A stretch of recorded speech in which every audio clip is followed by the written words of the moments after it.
Dans ce tuto, nous allons voir comment faire cette infographie et comment l'animer. Avant de commencer, j'ai préparé les couleurs qu'on va utiliser et leur code couleur. On va insérer un cercle et on va lui donner une taille de 9 cm.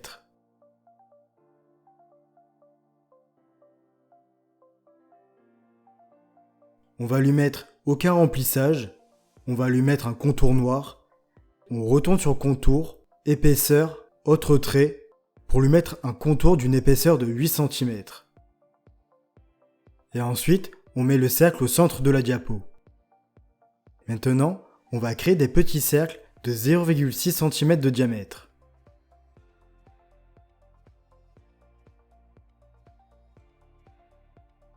On leur met un remplissage blanc et un contour de 3 cm.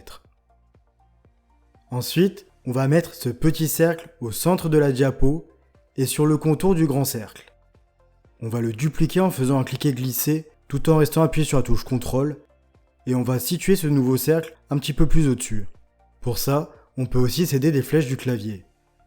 Ensuite, on va le dupliquer, mais cette fois-ci en restant appuyé sur les touches CTRL et SHIFT. On va les grouper, les dupliquer, les retourner horizontalement et les déplacer jusqu'à voir les guides rouges. Maintenant, on peut les dégrouper. Et on va leur donner les couleurs de contour qui sont affichées.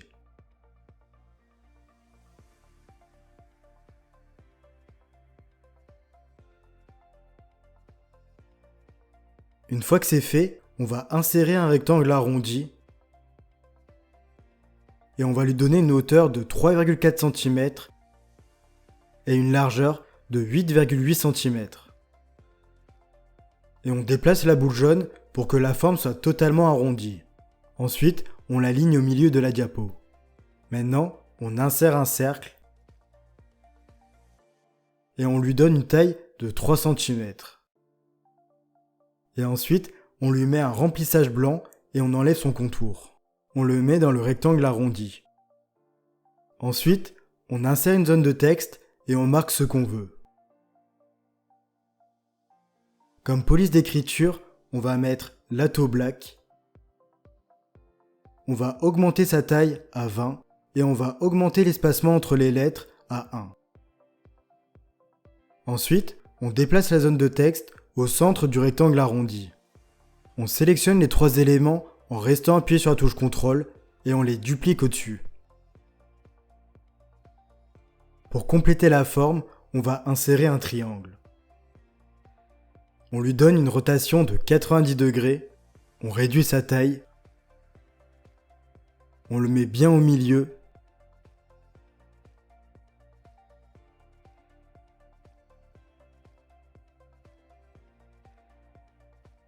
on enlève son contour.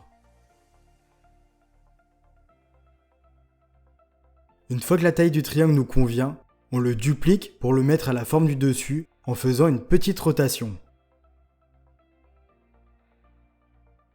Une fois que c'est bon, on sélectionne le triangle et le rectangle arrondi, on enlève le contour et ensuite on va sur fusionner les formes, unir et on met en arrière-plan. On fait la même chose avec les formes du dessous.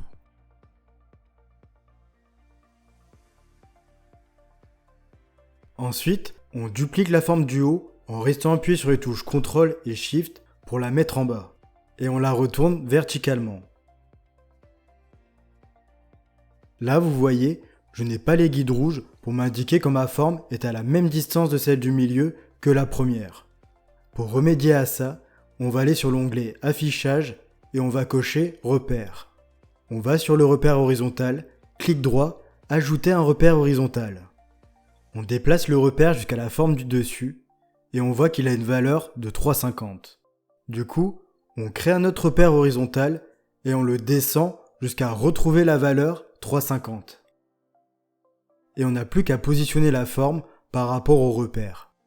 Ensuite, on sélectionne le cercle blanc et la zone de texte de la forme du dessus pour les mettre au centre de la forme du dessous. Et maintenant, on sélectionne tous ces éléments pour les grouper.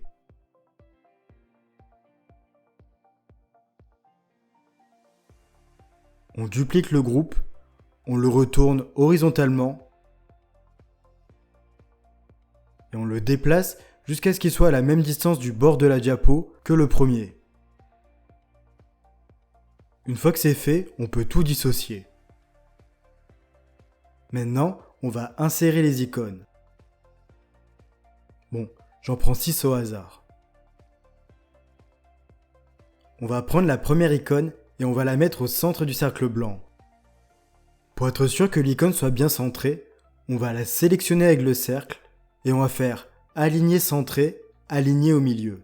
Et on fait ça pour toutes les icônes.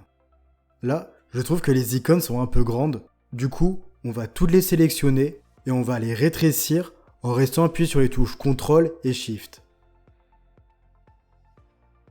Et maintenant, on va leur donner de la couleur en allant dans Remplissage et en utilisant la pipette sur les petits cercles.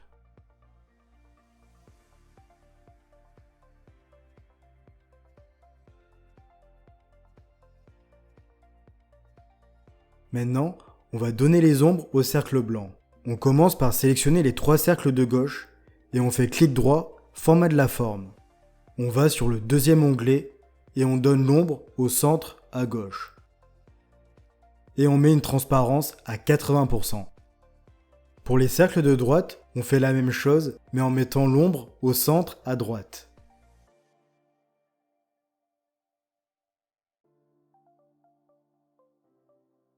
Hop, je vais modifier les textes.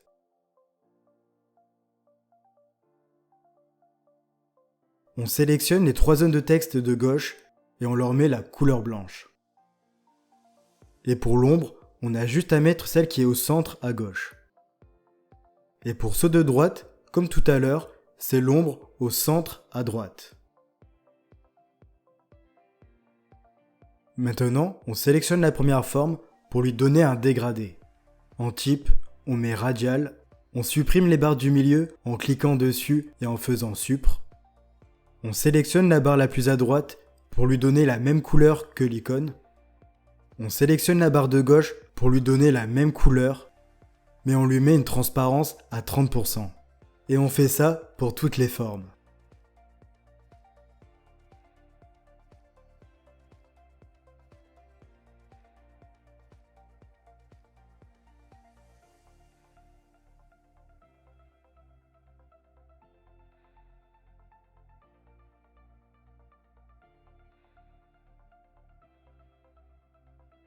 Pour le logo, on va mettre l'ombre du centre, on va mettre une transparence à 70%, on va augmenter sa taille à 110% et on va augmenter le flou à 50%. Et maintenant, il n'y a plus qu'à ajouter les animations.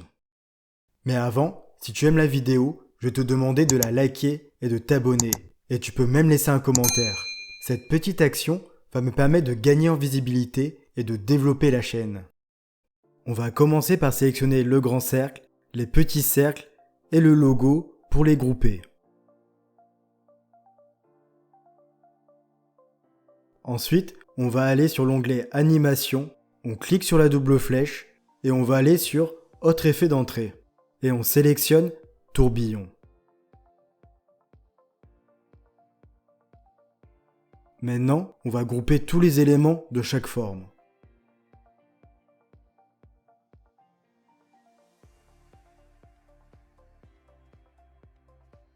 On sélectionne les 3 groupes de gauche et on met l'animation balayer. Et dans les options de l'effet, on met à partir de la gauche. On fait la même chose pour ceux de droite, il n'y a que les options de l'effet qui changent.